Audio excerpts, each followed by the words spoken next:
Yashodanandana Prajajana Ranjana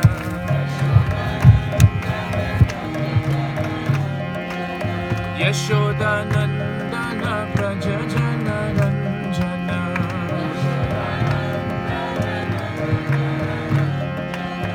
Yamuna Tira Vanachari Yamuna Tira Vanachari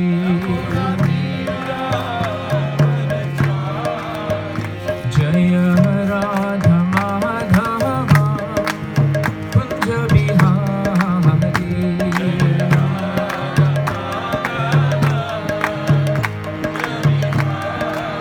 Jaya Radha Madhava Kunja Bihari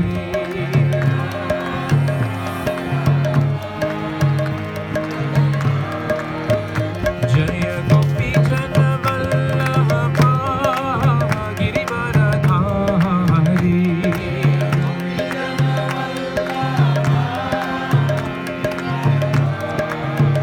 Jaya Gopi Jana Vallabha Girivaradhari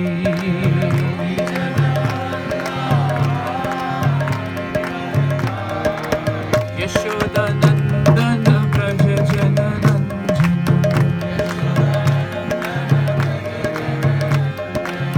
Yashodanandana Prajajana Ranjana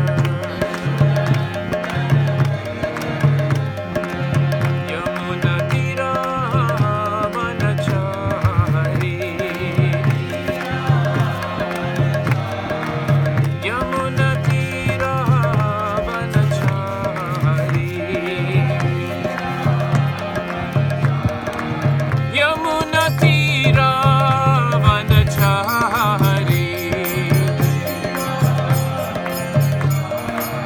Yamuna Tira Vanachari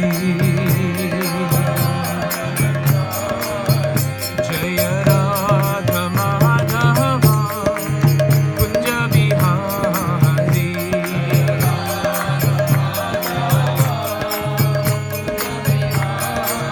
Jaya Radha Madhava Kunja Bihari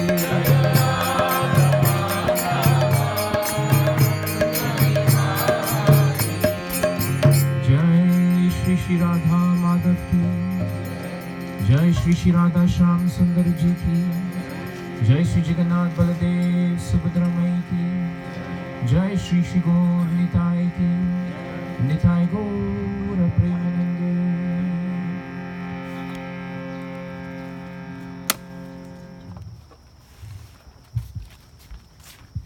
Om Namo Bhagavate Vasudevaya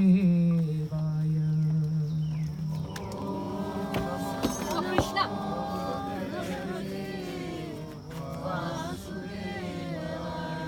Om Namo Bhagavate Vasudevaya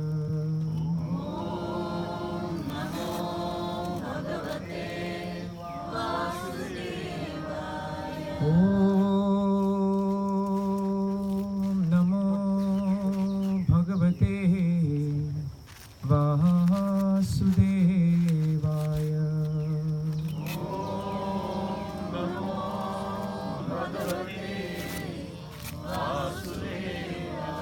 Narayanam Namaskritya Naram Chaiva Narottamam Devim Saraswatim Vyasam Tato Jayamudiraye. Before reciting this Srimad Bhagavatam, which is the very means of conquest, one should offer respectful obeisances unto the personality of Godhead, Narayana, unto Nara Narayana Rishi, the supermost human beings, unto Mother Saraswati, the goddess of learning, and unto Srila Vyasadeva, the author. Nasta prayeshu abhadreshu nityam bhagavata sevaya bhagavati uttama shloke bhaktir bhavati naishtiki. By regular attendance in classes on the Bhagavatam and by rendering of service to the pure devotee, all that is troublesome to the heart is almost completely destroyed, and loving service unto the personality of Godhead, who is praised with transcendental songs, is established as an irrevocable fact. Jai Grantaraj Srimad Bhagavatam ki. So we welcome the devotees this morning to Golden Valley, and let us read a nice verse from Srimad Bhagavatam, 6th canto, 16th chapter, 31st verse. Jai Shri Prabhupada, Shri Gurudev.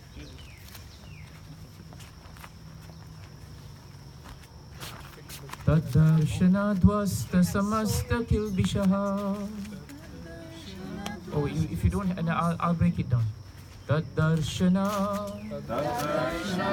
dvasta samasta kilbishaha swasta malanta karano bhyayan munihi pravriddha bhaktya pranaya shrulochanaha prahrishta roma Namad Adi Purusham Taddarshana Dvasta Samasta Kilbishiha Swasta Malanta Karano Bhyayan Munihi Pravriddha Bhaktya Pranaya Shrulochanaha Prahrishta Roma Namanadi Purusham Taddarshana Dvasta Samasta Kilbishaha Swasta Malanta Karano Bhyayan Munihi Pravriddha Bhaktya Pranaya Shrulochanaha Prahrishta Roma Namad Adi Purusham. Anyone likes to chant?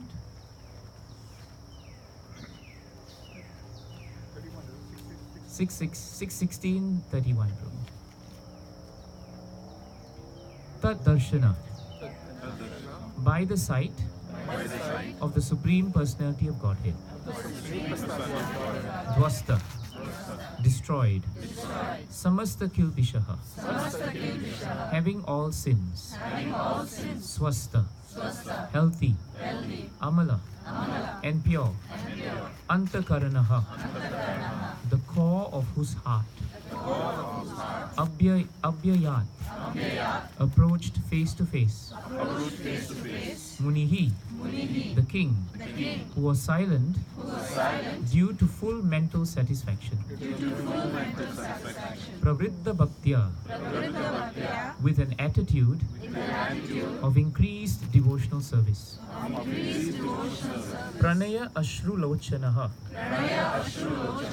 With tears in his eyes because of love. Prahrishta Roma. His hairs standing on end due to jubilation. Anamat. Offered respectful obeisances. Adi Purusham. Unto the expansion of the original personality. Translation and purport by His Divine Grace, A.C. Bhaktivedanta Swami Srila Prabhupada ki. Please repeat the translation. As soon as Maharaj Chitraketu saw the Supreme Lord, he was cleansed of all material contamination and situated in his original Krishna consciousness. Being completely purified, he became silent and grave. And because of love for the Lord, tears fell from his eyes, and his hair stood on end. With great devotion and love, he offered his respectful obeisances unto the original personality of Godhead. Please hear the purport. It's very short, but it's very beautiful. The word Tat Darshana Dwasta Samasta Kilbishaha is very important in this verse. If one regularly sees the Supreme Personality of Godhead in the temple, one will gradually be disinfected of all material desires simply by visiting the temple and seeing the deity. When one is freed from all the results of sinful activities, one will be purified, and with a healthy mind, completely cleansed, he will increasingly make progress in Krishna consciousness. It's a beautiful purport. Very short, but very easy to understand. The word Tat Darshana Dwasta Samasta Kilbishaha is very important in this verse.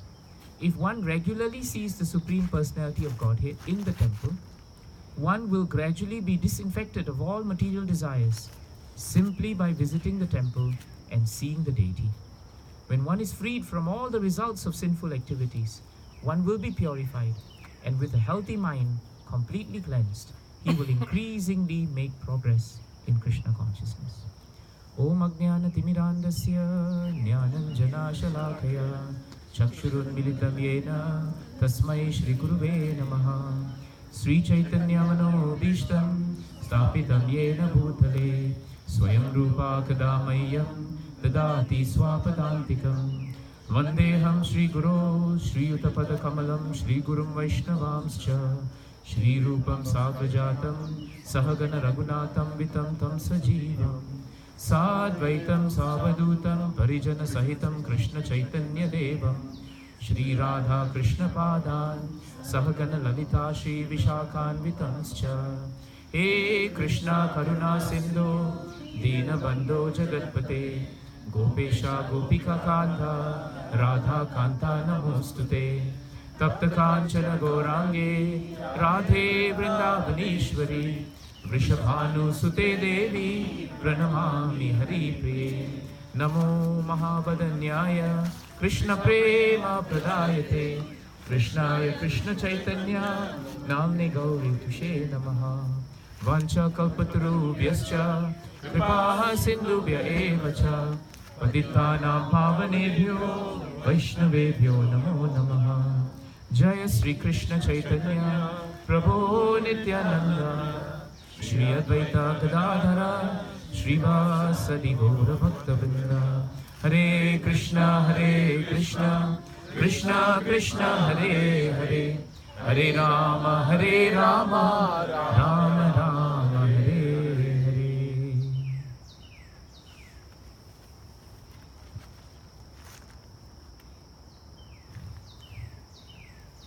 This morning when I took darshan of Radha Shamsundar and Jagannath, Baladev, Subhadra, Gonitai, I was reminded of this verse from Srimad Bhagavatam. It is actually one of the verses that our spiritual master, His Holiness Srila Mahavishnu Goswami Maharaj, he liked this verse very much because he said if we could understand this verse and if we could capture this verse in our hearts, it becomes a very wonderful formula to understand how to improve and progress in devotional service. You find that in the last line of the purport, Prabhupada says that a devotee will increasingly make progress in Krishna consciousness. And I think that is something that all devotees are trying. We have all somehow or another taken up to Krishna consciousness, but after taking up to it, it becomes very important for us to understand how we should progress. Sometimes it becomes very easy to stay in devotional service in such a way that we get stuck. And we find that over the years, we are not making any progress. And how do we know if we are not making progress? What are the symptoms of one who is actually making progress in Krishna consciousness? So this verse is very nice, because here it is nicely stated that Chitraketu Maharaj saw Krishna, the Supreme Lord. And he saw the Supreme Lord because he spent so many days following the instructions of his spiritual master Narada. When Chitraketu Maharaj was a king, he was very powerful, but he had no children. And he tried very hard to have children. And despite all his endeavors, there were no children. So he became very morose. And one day, Angira Rishi passed by and saw his moroseness and asked him, why you are like this? And then when he said that I don't have a son, Angira Rishi said that you can have a son if you want, but if you have a son, he will be both a source of happiness and a source of distress. So Chitraketu Maharaj was thinking, what is surprising about that?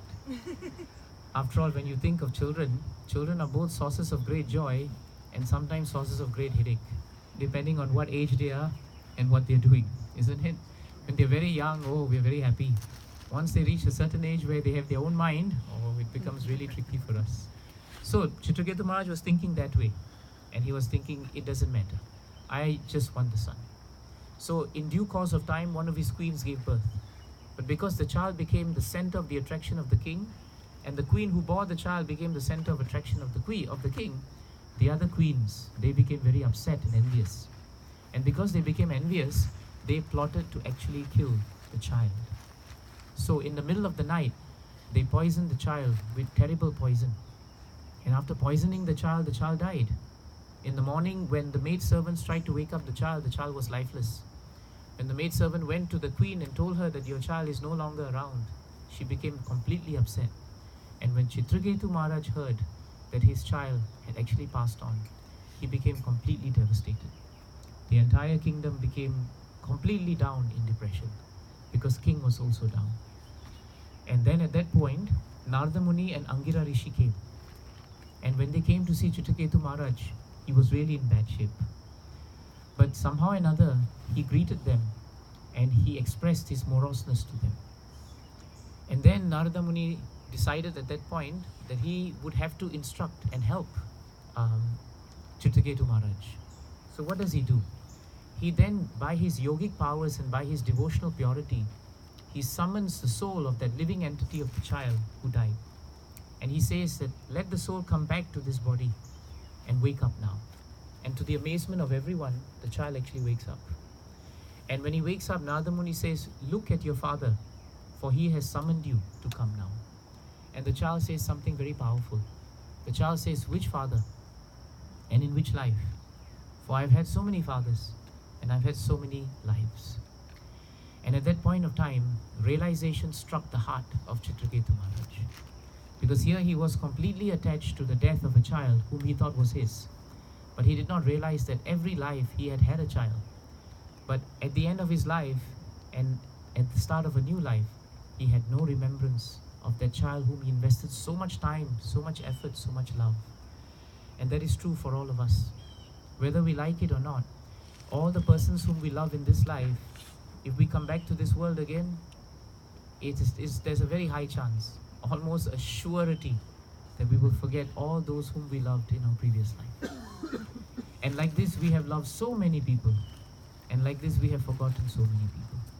So what happened to Chitraketu Maharaj was, because Narada, the pure devotee, gave him instructions on the science of the soul, he actually gained realization. And that's when his devotional service started.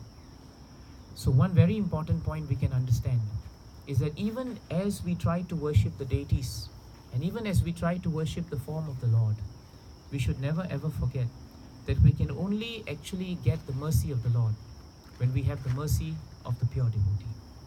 And we can only get the mercy of the pure devotee when we try our very best and endeavor with sincerity to follow the instructions of the pure devotee. Because Chitraketu Maharaj's qualification to come out of the morose nature was that he followed Narada Muni's instruction. Now Narada Muni told him, now that you have understood the purpose of life, and now that you know that the child is not yours, I now initiate you into the path of devotional service. And therefore he gave him instructions on how he should meditate, how he should chant, and how he should remember Krishna. And he told him that if you follow my instructions, within a few days, kalena na atidirgena, in no time at all, you will be able to take darshan of that beautiful form of the Lord known as Lord Sankarshan. And therefore Chitraketu Maharaj gave up everything. He gave up his attachment to the kingdom, his attachment to the child, his attachment to everything else. And he sat down and he meditated on the supreme form of the Lord. And after following the instructions of Krishna, of Narada, he then took darshan of this beautiful form of Lord Sankarshan. And I was reminded of this because in the morning, it was so wonderful and ecstatic to take darshan of Radha Shyam Sundar. We are so lucky in this day and age of Kali Yuga that though Krishna departed in one sense to his eternal abode at the start of Kali Yuga, he left behind this wonderful process of chanting the holy name. And he left behind with us the wonderful process of reading and studying and practicing Srimad Bhagavatam. And the Acharyas and Krishna have also given us this wonderful benediction of actually taking darshan of him even today. Even while Kali Yuga has progressed so much, we still have the great fortune of taking darshan of Radha Shyam Sundar. And we should seriously remember in our hearts that the form of the Lord in deity and the form of the Lord in his eternal abode are non-different. They are absolutely non-different. And how fortunate we must be to be in the presence of their lordships and to take darshan of them. We never say to each other that Prabhu is so nice to take darshan of you. Darshan is actually only reserved for the Supreme Lord. When we take darshan of the Supreme Lord, we should not just only look at him. Our sastras say looking at him is wonderful, but hearing about his glories while we worship him is the way to cement our relationship with him. And that's why in Bhagavatam, it is so nicely stated, Tvam bhakti yoga paribhavita ritsaroja ashe sutikshita patona nunata pumsam. This is in the 3rd canto, 9th chapter. Brahmaji is praying to Krishna and he says something very wonderful. He says, Tvam bhakti yoga. Those who want to practice devotional service, they can practice it. Paribhavita hrit saroja. How do they practice it? They are able to see, the form of the Lord simply by hearing about the Lord. So nice. Those who can hear about Krishna, they can see Krishna. The more you hear about Krishna, the more you can see Krishna. And the more you hear Krishna, the more you will glorify Krishna. And the more you glorify Krishna, the more you can see Krishna. We are all seeing Krishna. Duryodhan saw Krishna more often than you and I did. You think about it? He had more darshan. Many of the Mahabharata enemies of Krishna, they were seeing Krishna daily.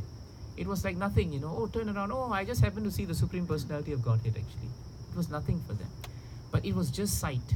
There was no heart to their eyes. Because they never heard the glories of Krishna. And they never received the glories of Krishna into their heart. That's why in the 12th canto, 12th chapter, 48th verse, 12, 12, 48, easy to remember. There is a beautiful statement by Shukadev Goswami. You can chant with me. Sankirtyamano Bhagavan Anantaha Shrutanubhavo Vyasanam hi pumsa Pravishya chittam Vidunoti ashesham Yatha tamo arko Brahm ivati vataha. And the translation is very nice. In the translation, Shukadeva Goswami says, when people properly glorify, so the word that's being used, when we take darshan of Krishna, in our hearts and in our actions, the first step in darshan is to properly glorify him. In other words, we should appreciate how great Krishna is. The whole Bhagavatam is composed of prayers about the greatness of Krishna. And my Guru Maharaj used to say that it is very natural that when someone is glorified, he becomes happy. Isn't it true? Even in material world, if you go up to someone and say, Prabhu, you are so nice, you are this, you are that, after a while, he will become friends with you. Whether or not he likes you or he knows you, he'll say, oh, you're my friend because you're glorifying me. So Guru Maharaj used to say, this tendency to glorify is in all of us actually. But actually, our glorification is meant for the Supreme Personality of Godhead. And when Krishna is properly glorified, or when people simply hear about the power of Krishna. So you can do two things when you take darshan of Krishna. One is to simply hear about his power. And that's what Prabhupada introduced into our lives. By sitting in front of the deities for the morning program and the evening program, Prabhupada actually devised a brilliant system where devotees could take darshan of Krishna, and while taking darshan, they could hear about his glories, and they could hear about how powerful he was. And this is what 12:12:48 says. When someone properly glorifies Krishna, number one, or simply hears about his power, number two, then what happens? Krishna personally enters into their hearts. That's what Shukadev Goswami says. It's not that Krishna sends his representative to go into your heart. No. Krishna personally enters into the heart of that living entity who's taking darshan, who's glorifying Krishna, and who's simply hearing about his power. And the moment he enters into the heart of Krishna, of the devotee, what happens to that devotee? He himself, Krishna himself, cleanses away every trace of misfortune. Every trace of misfortune. This is the greatness of Krishna. What is misfortune? Misfortune means you have a chance to take darshan of Krishna, but we don't understand the value of the darshan. That is misfortune. It is like giving a child diamond, and the misfortune of the child is that the child does not know the value of the diamond. But it's not the fault of the child. But it cannot be said the same. The same cannot be said about us. If we don't know the value of devotional service, it is our defect, because we are not informed of the value of devotional service. So that's why Shukadev Goswami says, just like the sun removes darkness, just like the powerful winds can drive away the clouds, in the same way, when Krishna enters into the heart of the living entity, he will clean and wash away all our misfortunes. And when we do that, when he does that, the living entity becomes very peaceful and very satisfied. That is why you all are sitting before Radha Shyam Sundar, and you're all very peaceful, very satisfied. It is like that.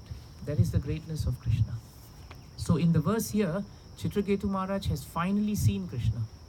And now Bhagavatam is saying, the moment he saw the Supreme Lord, what happened to him? The first thing that happened to him was, he was cleansed of all material contamination. This is very nice point. And the material contamination was cleansed, not in his mind, not in his intelligence, but the word that is used in Bhagavatam is actually antakaranaha, the core of his heart. It is our heart that must be cleansed. Even if we try to approach Krishna with mental gymnastics and intellectual prowess, we will not put our heart with him. If you chant Krishna's names again with intellectual prowess, or trying to understand what raga I should use and whether I'm singing it in the right tune, if you sing it that way, then the heart is not in it. So antakaranaha means when one takes darshan of Krishna, the effect is that the material contamination that's in the heart, it goes away. And this is the greatness of Krishna. So that is what happened to Chitraketu Maharaj. Whatever material dirt in the heart that was remaining, it was taken out. The second thing that happened to him was that he became situated in his original Krishna consciousness. Sometimes people ask, that's interesting. So is there a fake Krishna consciousness? Because there seems to be an original Krishna consciousness. Original Krishna consciousness means our true identity. Our true identity, Bhagavatam says, is that we are all part and parcel of the Supreme Lord. And that love of God is actually in our hearts. We do not have to go outside our hearts to obtain love of Godhead. Mahaprabhu says it is already in the heart.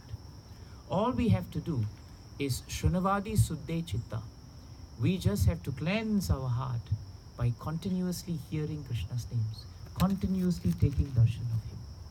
And if you combine both, then the moment you see Krishna, the dirt leaves the heart.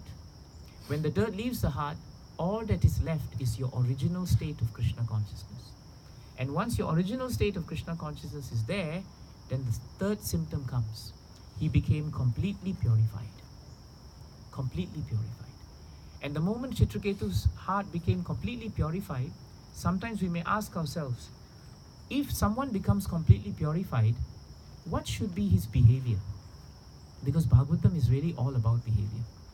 We can speak so much Bhagavatam, but the moment I close this Bhagavatam, and if I behave in some way which is anti-Bhagavatam, then I will lose credibility, and you will see with your eyes what a cheater I am. So no one can cheat anyone. When we talk or when we preach, we must be able to practice what we say. And you cannot cheat the audience. His Holiness Tamal Krishna Goswami Maharaj, very powerful, stalwart devotee and disciple of Srila Prabhupada, he said something very nice in one of his lectures. He said that, supposing I don't know how to make chapatis, I'm not expert. You come and tell me this is one way of making, there's another way of making, this is how the flour should be, this is the consistency, and I hear and I become mesmerized.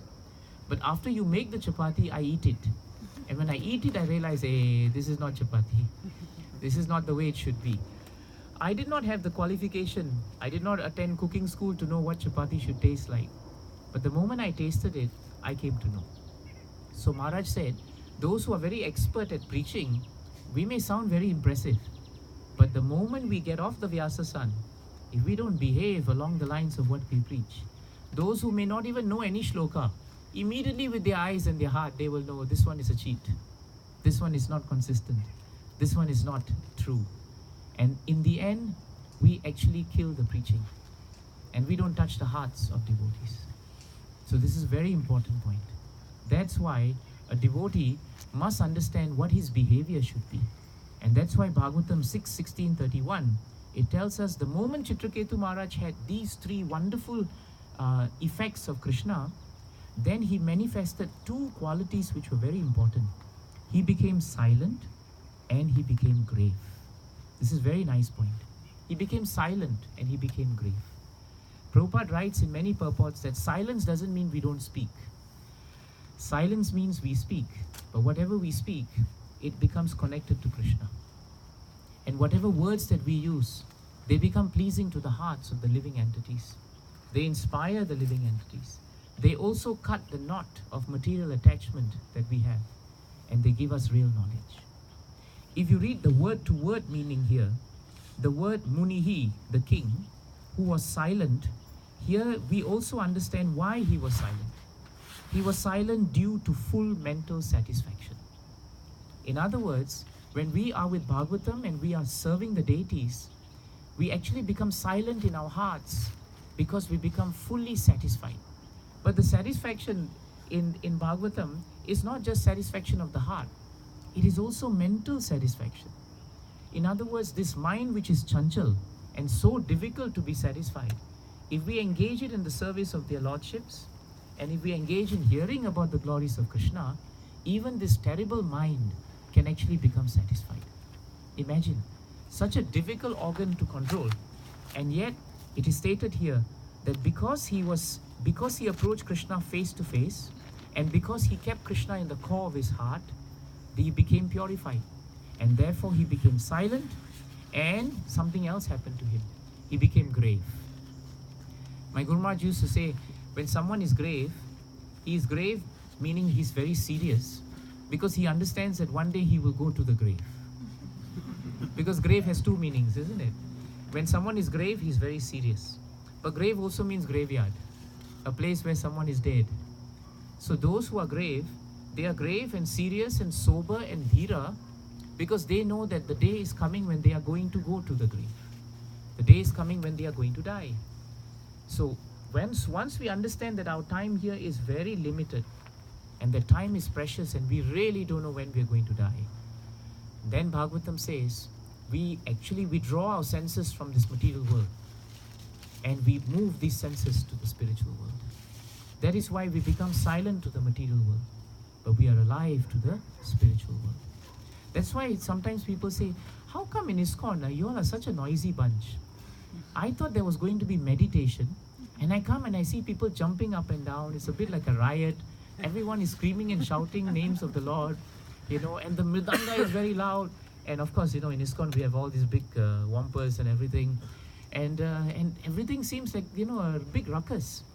And then we are talking about being silent in Bhagavatam. What does it mean? But silence actually means that in all these activities, our senses are engaged with Krishna. Therefore, we become silent to the material world, but we are very satisfied in the spiritual world.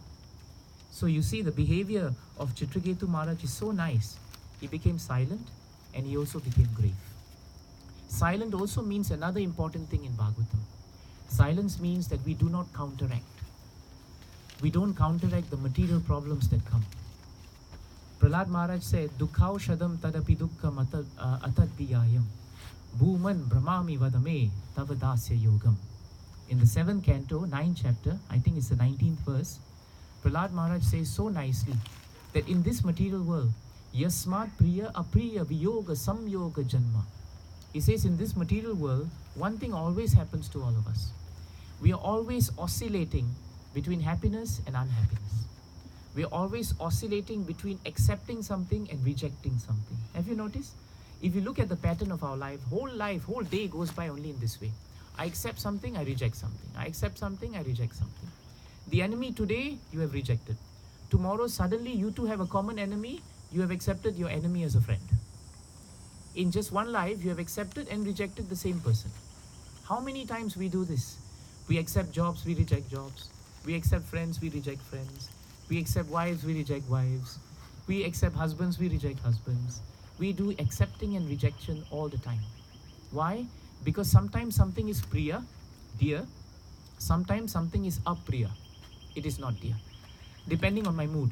Today I'm in a grouchy mood, so I'm not very loving to you. Tomorrow I'm all right. So tomorrow I love you very much. This is the material world. So Prahlad Maharaj says, when you live in such a world where there is no consistency, where everything is up and down, then even our happiness is up and down. How can the happiness be permanent when the ups and downs are always there?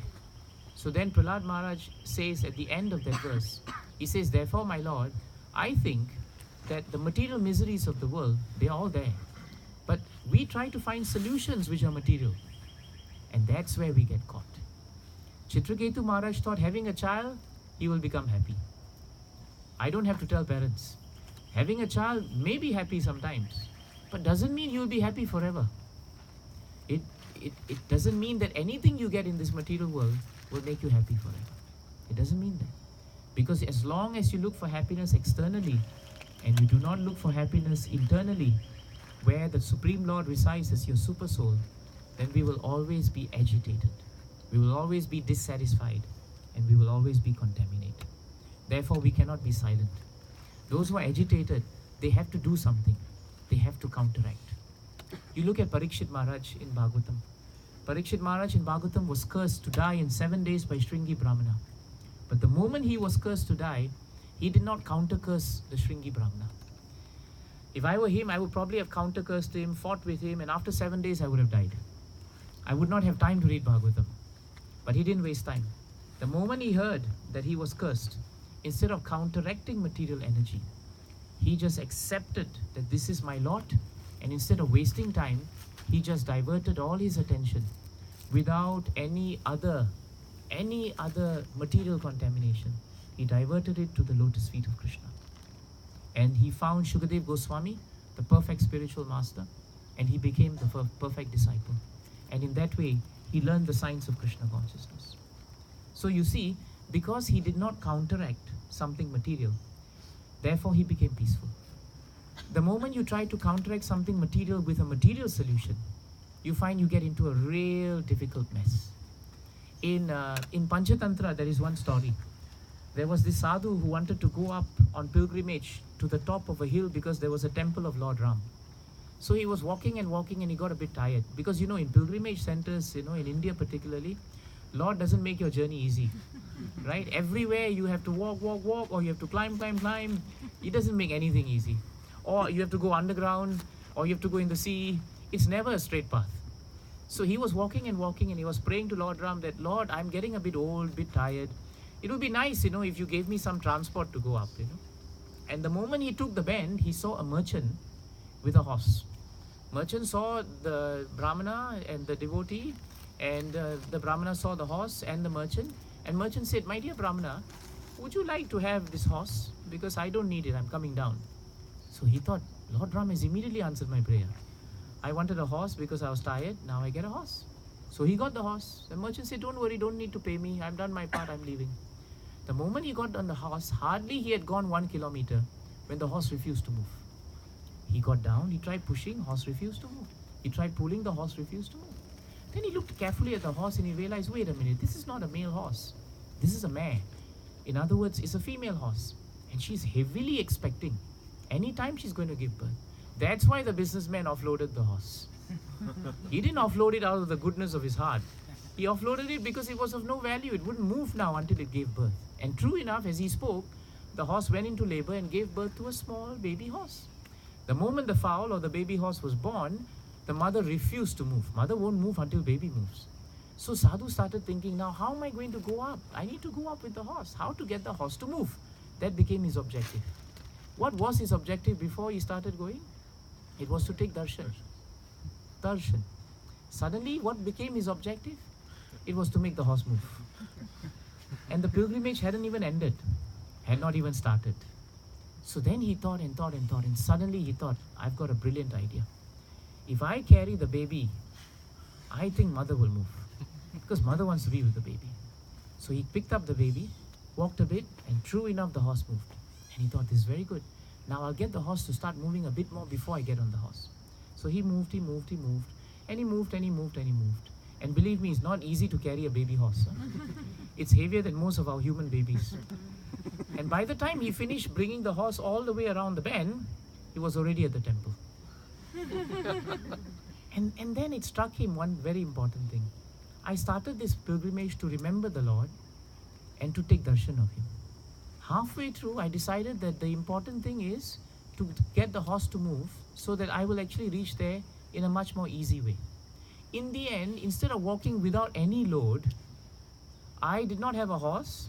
I had to carry a baby horse and I had to end up going up just to take darshan of the Lord.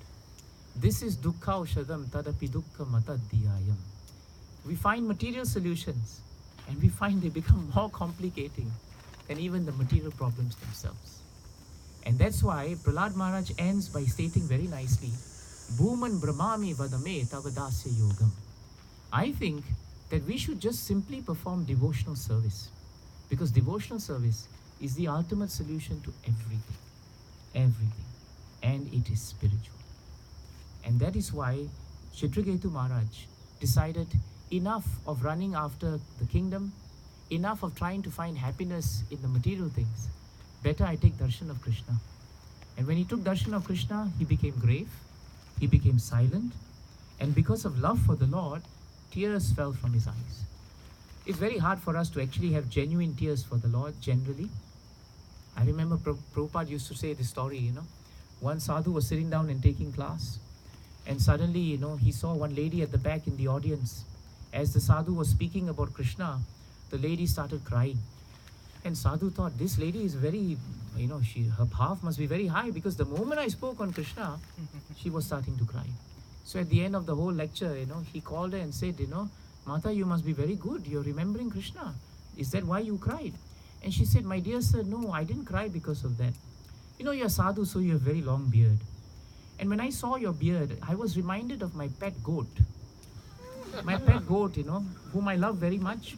Just 2 days ago it died. So when I saw you and I was thinking of my goat and I was thinking of all the good times I had with my goat, I started crying. So Prabhupada used this story to tell us that sometimes we think that our tears are coming because we are really Krishna conscious. But very often tears are coming for something completely different. My Guru Maharaj was in London and taking a class when he saw the temple, one of the very senior devotees in the temple crying. So after that he sat down and said, Prabhu, I'd like to know, what was your, how did you start feeling this great emotion of crying for the Lord? And he said, no, actually it wasn't crying for the Lord. My wife just served me a divorce notice this morning. And I was feeling really sad as I sat down thinking about the fact that, I'm going to get divorced from her and my marriage is going to end. So very often in this material world, our tears are not for Krishna. So when Chitraketu Maharaj's love for the Lord is there, we should be very careful. His love for the Lord manifested in tears because he completely obeyed his spiritual master, because he completely reached the pinnacle of devotional service, And because of his greatness of being silent and grave and concentrating on Krishna, then he attained symptoms of ecstasy. And at the end of the verse, it is stated so nicely, with great devotion and love, he offered his respectful obeisances to the original personality of Godhead. The ending point of the purport is really nice. Prabhupada tells us why we should worship deities. Prabhupada tells us here that the moment one regularly sees the Supreme Personality of Godhead, that's the formula. Regularly. Regularly doesn't mean once in 10 years. That is also regular. Huh? Remember, I told you that yesterday. Regular means that as often as possible, we should plan a program that every morning, if we have our deities, every morning before we do anything else, we should take bath, prepare ourselves, and we should greet the deities. This morning when I woke up here, it was so nice, to see Gopika Mataji getting ready, waking up the lordships. And because she's doing that faithfully, that is why she's in a place where she's peaceful in Krishna consciousness. You can see it on her face, by the way. Peace.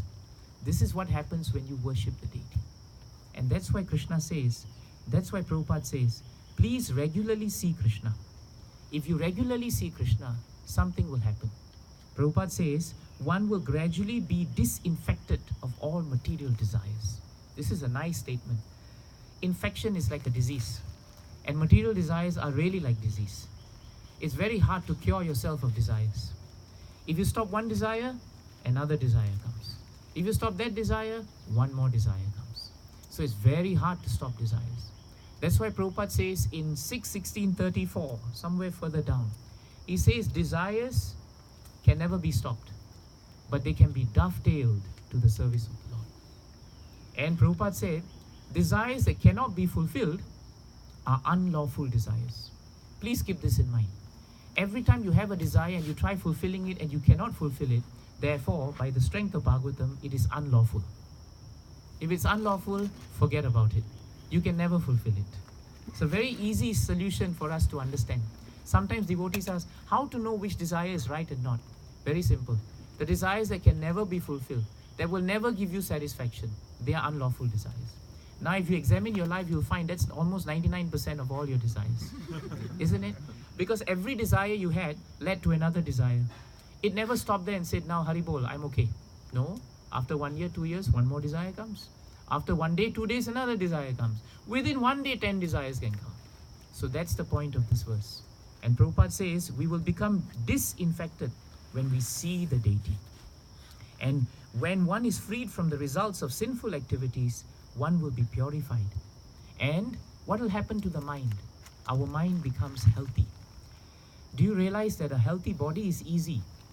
We can see it externally. But a healthy mind is very difficult. But a healthy mind will lead to a healthy body. If your mind is not healthy and tired and disturbed and always troubled, eventually your body must break. And that's why Prabhupada says, the more regularly we see Krishna, Radha Shyam Sundar, regularly come and take darshan. If you have deities in your house, regularly take darshan of the deities. But how should you take darshan? Take it in the mood of Chitraketu Maharaj.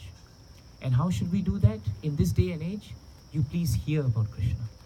Tvam bhakti yoga paribhavita hrit saroja ashe sutikshita pato nanunata pumsam.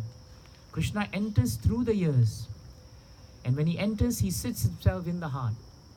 And once he's seated in the heart, the devotee can take darshan of him. You can only take darshan of Radha Shyam Sundar if Radha Shyam Sundar is in your heart. And that will only come on the basis of your actions in Krishna consciousness. Not philosophical speculation, but actual action. The day we change our lives to make Radha Shyam Sundar the center of our lives, the day we create a lifestyle where our spiritual master, like Chitraketu Maharaj, put Narada's instructions the center of his life, the day we make the spiritual master's instructions the center of our lives, then all of this become aligned and we become very peaceful. And never take for granted the power of the deities. Never. I want to end by remembering one beautiful pastime of a deity. In Chaitanya Charitamrita, there is the beautiful pastime of Sakshi Gopal. How many of you have seen Sakshi Gopal in Remuna? You have, Prabhu? Chai, so nice. Those of you who have the chance, you should go and see Sakshi Gopal. Sakshi Gopal is such a powerful deity. And the beauty is, he was actually not where he is now. In the beginning, he was in Vrindavan. He was there because he was the deity known as Gopal. And one day, one Brahmana, a very young, uneducated, very poor Brahmana, he decided, that he will leave he was from south part, he decided that he will leave and travel very far to go and take darshan of Sakshi Gopal. At that time, he was known as Gopal. Before he was leaving the village, one elderly Brahmana, he saw this boy and he said, "Are you going to see Gopal deity in Vrindavan?" He said, "Yes." "Can I come with you?" He said, "Sure." This elderly Brahmana, even though he was very pious and he was a great devotee, the episode tells us that his family was not very devotional. So he had sons, but they did not want to go with him to Vrindavan. So he accepted in his heart that Krishna has arranged that this boy, is like my son. Let us go together. So they spent many days together, wandering around Vrindavan, taking darshan of the Lord. And then one day they came to the deity of Gopal. And when they saw the Gopal deity, they were mesmerized by the beauty of the deity. And when they became mesmerized by its beauty, they stayed many days taking darshan. One day before the Brahmana was going to leave, he fell very ill. And when he was ill, he was really, at the point where he was almost going to die. But somehow or another, the younger Brahmana served him so well and took so good care of him that he recovered. When he recovered and saw that this Brahmana was such a young and yet such a serious devotee, he resolved in his heart and he told the Brahmana, "My dear boy, I am so pleased by your attitude. I have a daughter and she's not married. And I want her to have a husband who is as devoted as you are. And therefore I promise you now that when we go back, you will get married to my daughter." Now Brahmana, when they speak, whatever they say must be the truth. This young Brahmana told the elderly Brahmana, "My dear sir, it is very nice that you're telling me this. But sometimes words that are said in moments of inspiration may not be able to be held later. Don't forget, you have a wife, you have sons who are not devotional. And you have a daughter who has never seen me. I'm uneducated, I'm very poor, I have no material qualifications. You, on the other hand, are educated and you're very well-to-do and well-qualified. They will not accept me. So better you don't make this." But the Brahmana insisted. He said, "No, today I promise you that you will have my daughter as your wife." And so the younger Brahmana said, "Because we must speak the truth, you please say this in front of Gopal. And let him become the Sakshi. Let him become witness." So they both stood in front of Gopal, and the Brahmana told this point to Gopalji and told him then that, "I promise you that now my daughter will be given, Gopalji, to this Brahmana." And after that they went home. 1 day, 2 days passed, 1 week passed. And now the elderly Brahmana started having doubts. He started thinking everything was very nice there, Vrindavan Dham, Haribol, everybody's happy, nice prasadam, probably good guest house, everything was good.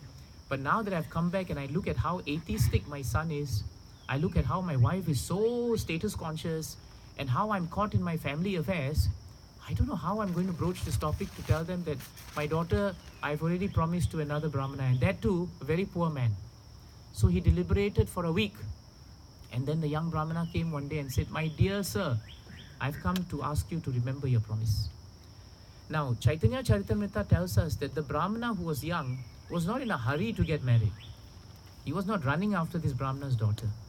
But he felt that once you give your word as a Brahmana, then the dharma of a Brahmana is that he must keep to his word. And he did not want the elderly Brahmana to cause offense at the lotus feet of the Lord. So he came with the best of intention. The moment he came and he spoke like this, the elderly Brahmana did not know what to say. He became silent. Now, suddenly his elder son, who was very atheistic and very envious of people who were pious, he overheard the conversation. And then he came out with a stick and he said, "What are you trying to insinuate? You are trying to say that my father promised my sister to you? That is nonsense.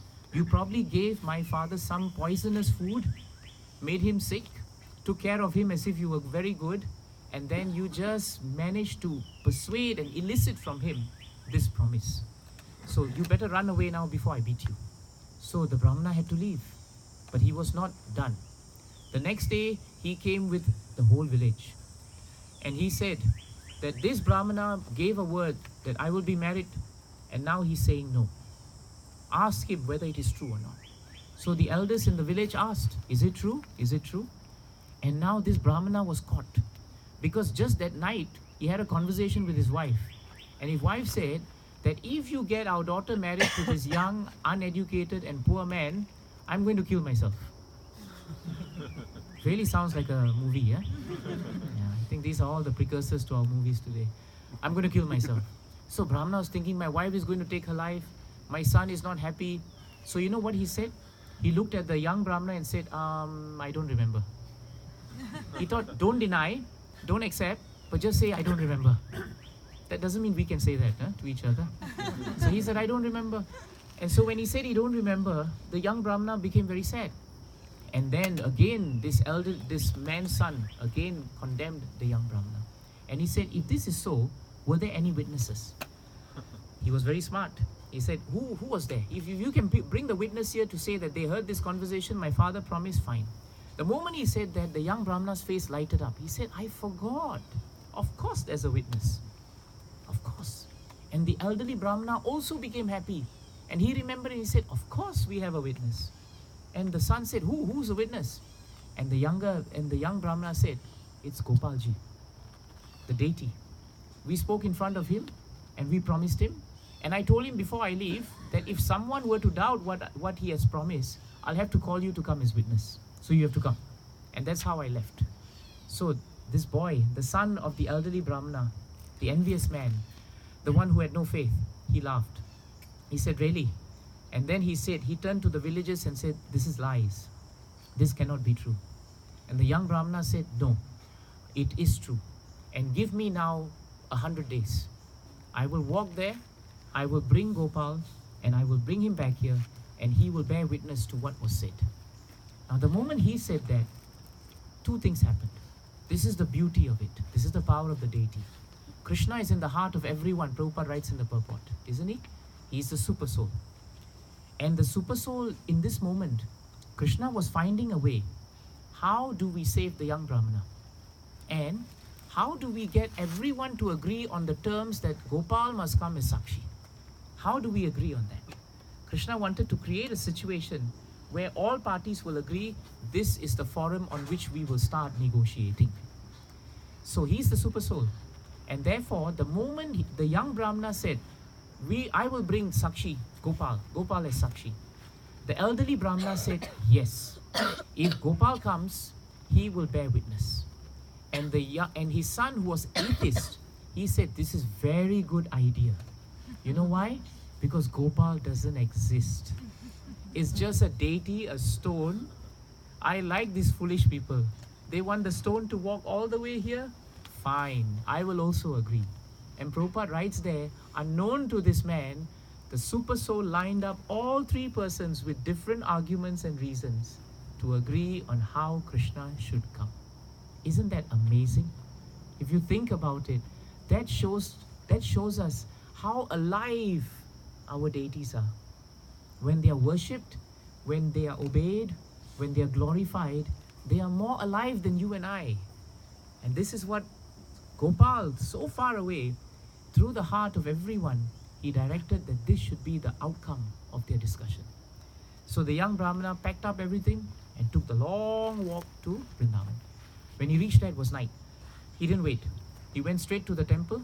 He sat down before the deity and started having a long chat. He said, my dear Lord, I now have a very important thing for you to do. You have the job of coming to bear witness to what the elder Brahmana said. Please, Lord, you must come, you must come. And the moment he said that, Sakshi Gopal immediately spoke to this young Brahmana. Because the young Brahmana did not come and say, you're stone, how can I expect you to come? He had full faith. So when he spoke, Krishna reciprocated. He said, my dear Brahmana, I don't have to go there to bear witness. You do one thing. You just go there and tell them that you spoke to me now. And tell them I told them that it's true. Haribol. The younger Brahmana said, Krishna, please Krishna. You think anyone will believe me? They will never believe me. You have to walk there and you have to see them. Then Krishna said, but my dear Brahmana, I've never heard of a deity walking from one point to the other to bear witness to another person. And the young Brahmana said, my dear Lord, Have you realized that you've never heard of any deity who was talking like this to a young Brahmana? And then the Lord said, actually, you have a point there. If I can talk to you, I can walk with you. This is the greatness of the relationship between the devotee and the Lord. And the moment he did that, then Sakshi Gopal said, all right, now I'm going to walk with you. But there are terms, terms and conditions. You walk in front, I walk behind. You don't turn around to see me. The moment you turn around to see me, I will stop where I am. You should have faith that I'm behind you. And we should always have faith that Krishna is really behind us. Such a nice point, We don't have to turn around to say, is really Radha Shamsundar? Are they really alive? We should never think that way. We should always walk ahead in Krishna consciousness, always knowing that Krishna is more alive than you and I. The holy name is more alive than you and I. And when he did that, then Krishna told him one practical thing. He said, every day I will need to eat some rice. So you cook 1 kilogram of rice daily. I don't know whether that's a lot for someone to consume. But I guess the Lord was walking, so he needed to eat, So you just make 1 kilogram of rice, and daily you just offer it to me. And so like that, Krishna and the young Brahmana walked. They walked from Vrindavan all the way down. And when they came just outside the village, at that point, because they walked through deserts and they walked through all kinds of places, the anklets of the Lord, which were making noise as he walked, no longer sounded. But they were just on the edge of the village. And then the young Brahmana thought, maybe Krishna is not behind. Should I wait? Should I not? And he thought, let me turn. And the moment he turned, the Lord became the deity. And the Lord spoke and said, now go inside and tell the residents that I have come as witness. And he ran inside and he said, Sakshi Gopal has come. He said, Gopal has come. Everyone thought, no, cannot be. The elderly Brahmana, his heart became so pleased. He thought, my Gopal has come. He has saved my family. He has saved my integrity as a Brahmana. And he has given me new life. The envious son thought, this is nonsense. It cannot be. But the moment he came and saw Gopal, he also bowed down before the deity. And Gopal then became very pleased with the younger Brahmana and the elder Brahmana. And he told both of them, from today onwards, you two will be my first pujaris in this temple. And after that, your descendants and other devotees will continue worship. And many years later, this deity was moved, to the place where there was a king. I forget his name. I forget his name now. He was in, where was he? I think he was the king of Puri at that time. What was his name? I forget. But never mind. It'll come to me. His wife, she wanted very much to actually worship this deity of Gopal. So when the king invaded the kingdom where he was previously there, he moved this deity to his capital. And when he placed the deity there, the queen mother, she had a beautiful pearl. And she was praying and praying that she wanted to put the pearl on Gopal's, on his ear. No, sorry, on his nose, on his nose. No, sorry, it was his ear, on his ear. And so he was thinking, she was looking and looking at the deity and wondering, where is the hole? I can't see the hole. I can't see the hole. And then in that night, she had a dream. And in that dream, Sakshi Gopal came to her and told her, once when I was the boy known as Vrajendra Nandana in Vrindavan Dham, my mother pierced my ears. And she actually made them there so that she could put beautiful pearl earrings. I understand that you have pearl earrings now. So you go and find me in the morning. You just dust off a little bit of my ears and you will see that there is a hole. And you please put the earrings there. And that is what she did. So deities, they are very alive. But it's our connection with them that is not alive. If we start hearing about the deities, if we start chanting Krishna's names, just like Sakshi Gopal just made the situation so favorable that he protected both his devotees. In the same way, Krishna will always give us favorable conditions for Krishna consciousness, as long as we continuously serve them and as long as we continuously try our best to perform devotion service. Jai Grantaraj Srimad Bhagavatam ki. Are there any questions, any comments?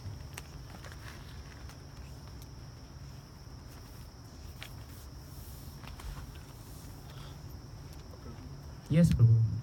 The question is that Parikshit Maharaj was a great devotee of the Lord, right?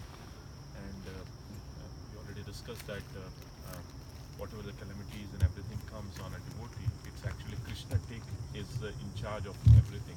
Yes. So how do you see that the Brahmana cursing the Parikshit Maharaj, and you see the hand of Krishna? How we can see the hand? Yeah. Actually, Parikshit Maharaj chants in the first canto, 19th chapter. He chants the prayer. In that prayer, he says, "My dear Lord, you have so kindly come in the form of a Brahmana's curse. Because if you did not come to take me out in the form of a curse, I would continue to be attached to my kingdom, and I will not renounce it." This is how a devotee sees the hand of Krishna. Because inside his heart, he knew that he was attached to something. And he knew that when this curse came, it looked like a curse, but it got him out of his last vestige of attachment. Is that helpful, Prabhu? Yes. Any other points? Yes, Prabhu. As you mentioned, you emphasize very much in this lecture that here. Oh, sorry. Maybe you should use this. Thank you so much. So, in this lecture, you have emphasized so much that hearing is the most important aspect. And sometimes from the other lectures also we see in the 9 devotional services, here for the devotee, hearing is the most important thing. So when you look that so much after he mentioned so many points, so I would like to hear more the importance of hearing than any other devotional services, along with other devotional services. You want to hear more on the importance of hearing, is it, Prabhu?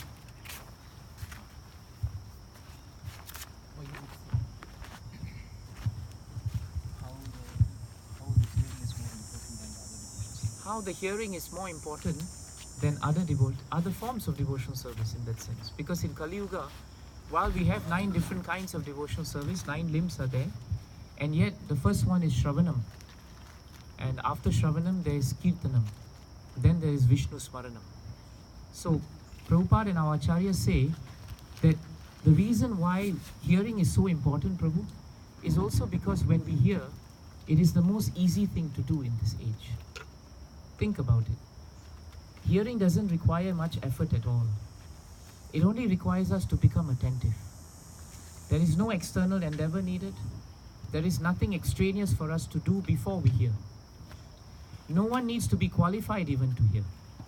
The only qualification to hear is to hear attentively. And if one hears attentively, then one becomes submissive.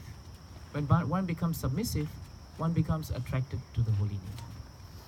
That is why, based on Kali Yuga, elaborate deity worship, many of us may not be able to do. Many of us will not have the time and the inclination to be able to perform aratis, offerings, which is why very often Prabhupada, very often in his lectures, would state that even if we cannot do other forms of devotional service, the basis must be hearing. The other reason why hearing is so important is because hearing has a direct connection to the heart. In all our sastras, we find that when someone hears very submissively about the message of Krishna, Krishna himself personally enters the ear. And through the ear, he sits on the heart. And that's why this method of hearing is very direct, very potent, and very easy to perform. Look at us all just chanting Krishna's names. Yesterday at the church program, hardly we spoke maybe 20 minutes combined. The rest of the time, it was all chanting of the holy names. Honestly, it is mindless to chant. Mind doesn't have to be involved. That's why Guru Maharaj always said, you don't have to think when you chant. You just have to hear and you have to receive. And this is the only limb of devotional service where actually you don't even have to think. You can be mindless and hear.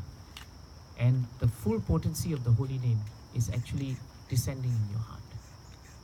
Does that help, Prabhuji? And it is not difficult to get together to chant. We don't have to do anything. We don't even need, a hall to chant. We could do Harinam on the streets. It will be free, and everyone will be able to hear. Yes, Prabhuji. Prabhupada also suggests that it's only after extensive hearing, he says, that one's heart is able to change. And I think it's the third kind of Bhagavatam. When he talks about when Kapila Muni talking to Devaki, he talks about extensive hearing, so which I think suggests also that sometimes, I mean, it's like inattentive hearing also may not, it takes its time to have its effect. Yes. And like you said at the Hamel Center, that hearing has to also be accompanied by applying, because only then that it's an iterative process, because the hearing actually become more, what do you call it, potent, or it becomes more, becomes more powerful. Could you comment on that? Hearing must also be what? With application. You mentioned what that. we hear, we should also apply. Correct. Yes. So that kind of, helps the hearing process to get further fine-tuned Yes. and get further attentive and further, then that hearing actually, starts, melting the heart and, and modifying, purifying whatever. Yes. Could you comment on that? Bhagavatam tells us that the science of hearing is that we should hear the glories and the fame and name of Krishna very attentively. And by hearing the names of the Lord attentively and regularly, then, as the verse told us, the material contamination in our hearts, they will be cleansed. But you will find that it's very consistent in Bhagavatam that all the devotees who heard about the glories of the Lord, it also changed the way they behaved. Dhruva Maharaj was very proud when he started his journey to become more powerful than his father. He wanted an empire bigger than his father. But then Bhagavatam shows us that when he heard his mother, and his mother told him to worship the Supreme Personality of Godhead, at that point of time, he was still insistent that he would worship him for the kingdom. As he started getting into the forest, Narada Muni saw him, and Narada Muni became very impressed and tested him.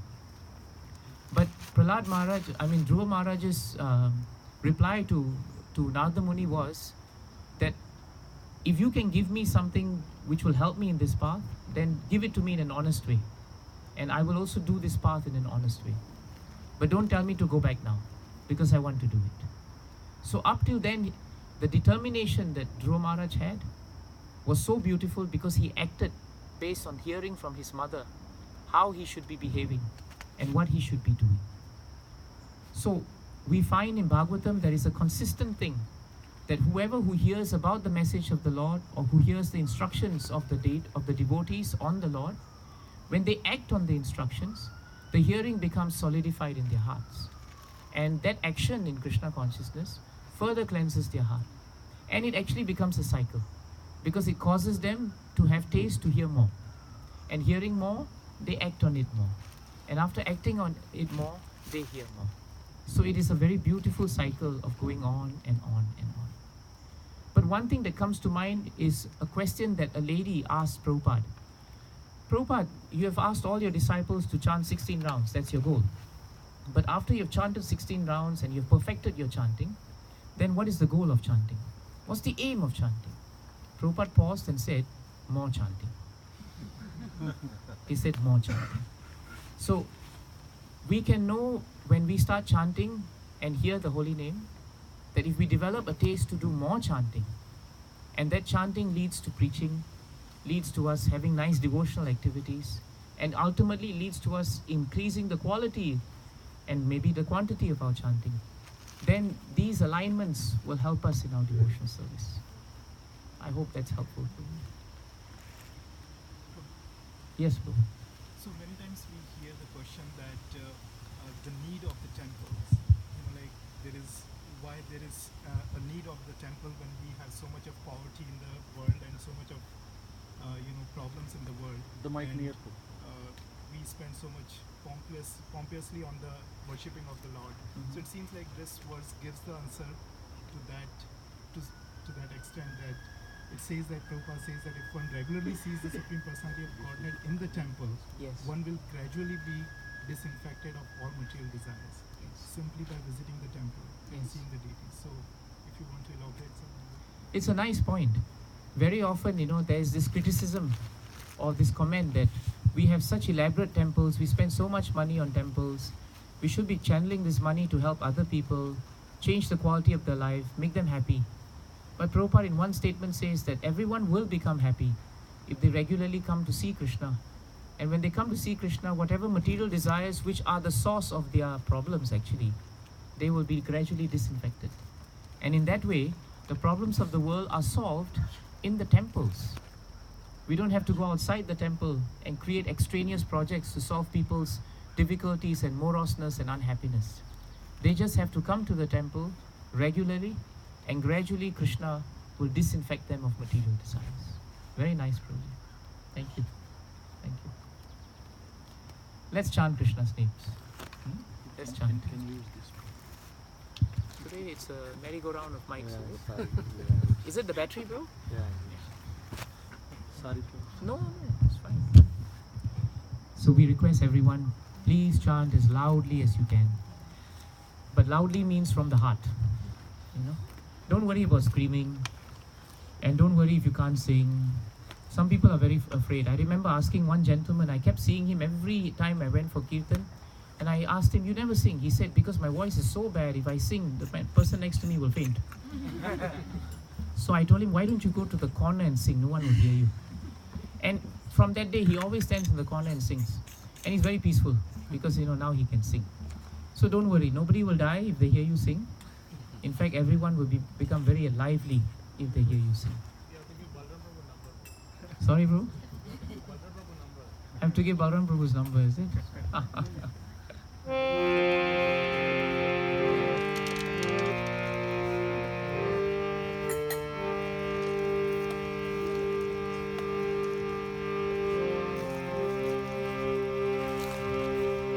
Hare Krishna,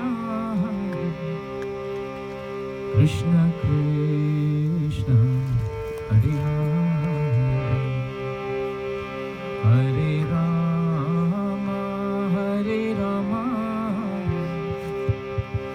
Rama Rama, Hare Hare.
Hare Rama, Hare Rama, Rama Rama, Hare Hare. Hare Krishna, Krishna Krishna,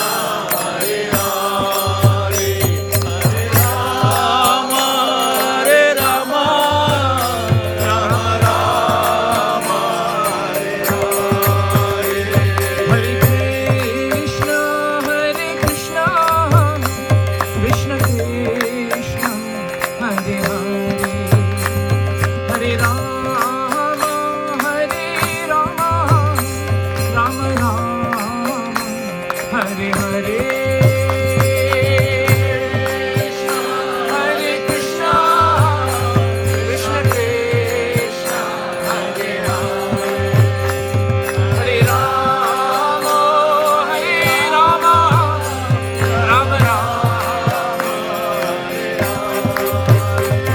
Hare Krishna, Hare Krishna, Krishna Krishna, Hare Hare, Hare Rama, Hare Rama, Rama Rama, Hare Hare. Hare Krishna, Krishna Krishna, Hare Hare, Hare Rama, Hare Rama,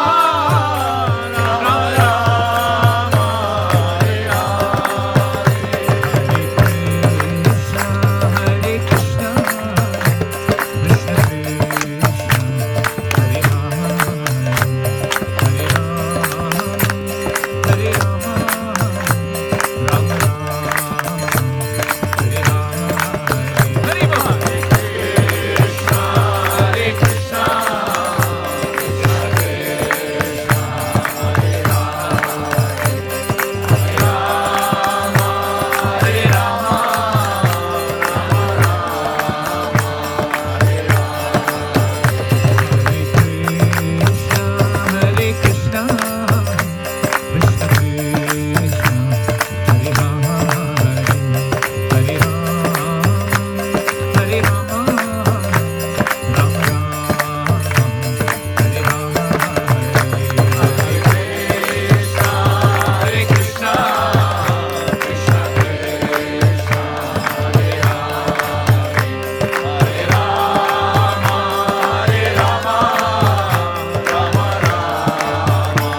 Krishna, Krishna Krishna, Hare Hare, Hare Rama, Hare Rama, Rama Rama, Hare Hare.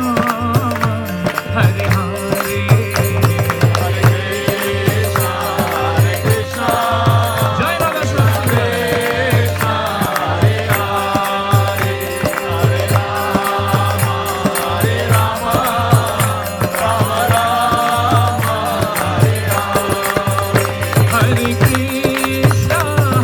Krishna, Krishna Krishna, Hare Hare, Hare Rama, Hare Rama, Rama Rama, Hare Hare.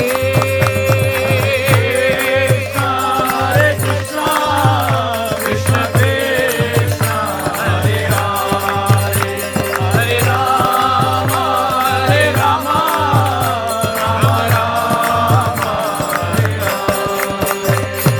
Krishna,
Hare Krishna, Krishna Krishna, Hare Hare, Hare Rama, Hare Rama, Rama Rama, Hare Hare.